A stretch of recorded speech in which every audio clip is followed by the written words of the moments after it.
जम्मू कश्मीर के सोपुर में सीआरपीएफ के गश्ती दल पर आतंकियों ने हमला किया है। हमले में एक जवान शहीद हो गया, जबकि सीआरपीएफ के 3 जवान घायल हैं और एक नागरिक भी घायल है। सभी घायलों को अस्पताल में भर्ती कराया गया है। हमले के बाद इलाके को सील कर तलाशी अभियान शुरू कर दिया गया है। पाकिस्तान अपनी नापाक हरकतों से बाज नहीं आ रहा।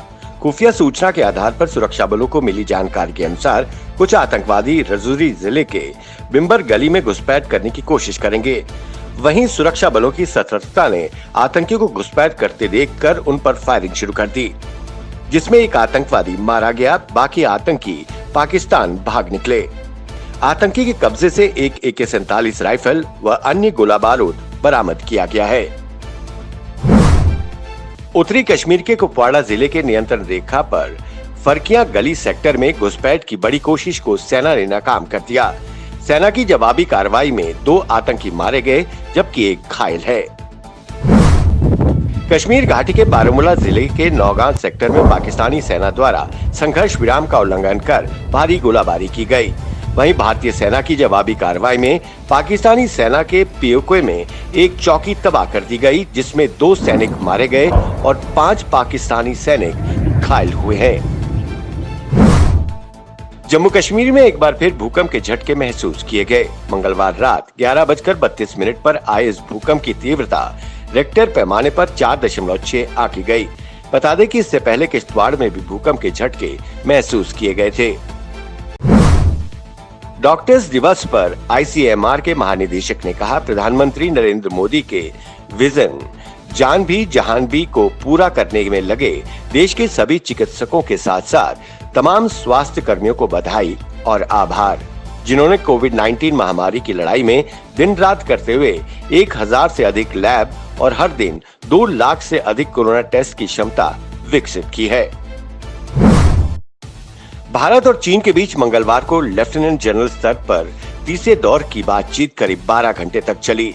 बातचीत में पूर्वी लद्दाख के टकराव वाले क्षेत्रों से सैनिकों को पीछे करने के तौर तरीकों को अंतिम रूप देना था।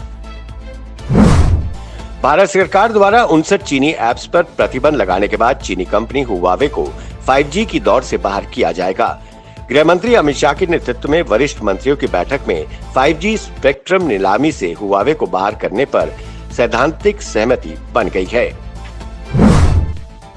पाकिस्तान की खुफिया एजेंसी ISI दिल्ली समेत देश में बड़े आतंकी हमले की साजिश रच रही है।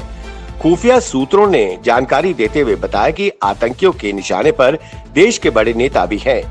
आतंकी भारत नेपाल सीमा से घुसपैठ की फिराक में हैं।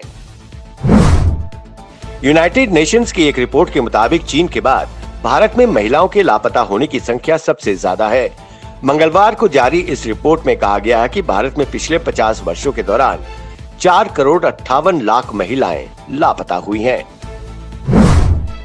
यूरोपीय यूनियन की एयर सेफ्टी एजेंसी ने 1 जुलाई से पाकिस्तान इंटरनेशनल एयरलाइंस को 6 महीने के लिए यूरोप में बैन कर दिया है। इस फैसले के बाद 1 जुलाई से अगले 6 महीने यानी दिसंबर 2020 तक PIA की उड़ानें यूरोप नहीं जा सकेंगी।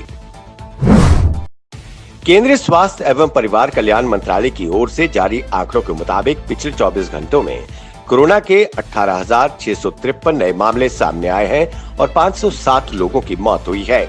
इसके बाद देश भर में कोरोना पॉजिटिव की संख्या 5,85,493 हो गई है, तो वहीं 17,400 लोगों की मौत हुई है। टिड्डियों के दल ने भारत के कई राज्यों में धावा बोला है। टिड्डियों का दल अब राजस्थान के नागौर जिले में पहुंचा है। लोगों ने उन्हें खेतों से दूर रखने के लिए बर्तन को बजाया, वहीं ड्रोन के माध्यम से केमिकल का छिड़काव भी किया जा रहा है। चीन ने पेंगोंग त्सो झील पर फिर नया पैंतरा दिखाया है। चीनी सेना ने झील के फिंगर 4, फिंगर 5 के बीच बड़े बड़े नक्शे लगाकर झील के विवादित इलाके को ही नहीं बल्कि गलवा, देपसांग और हॉट स्प्रिंग के अच्छे खासे इलाके पर अपनी दावेदारी ठोकी है। चीन भारत के खिलाफ नई चालें चल रहा है। कभी वो भारतीय जमीन को अपना बता रहा है, तो कभी साइबर अटैक को अंजाम देने का प्रयास कर रहा है। वहीं भारत को शक है कि चीन प्रतिबंधों की काट तलाशने में हांगकांग और सिंगापुर जैसे किसी तीसरे पक्ष के माध्यम से भारत में निवेश कर सकता है।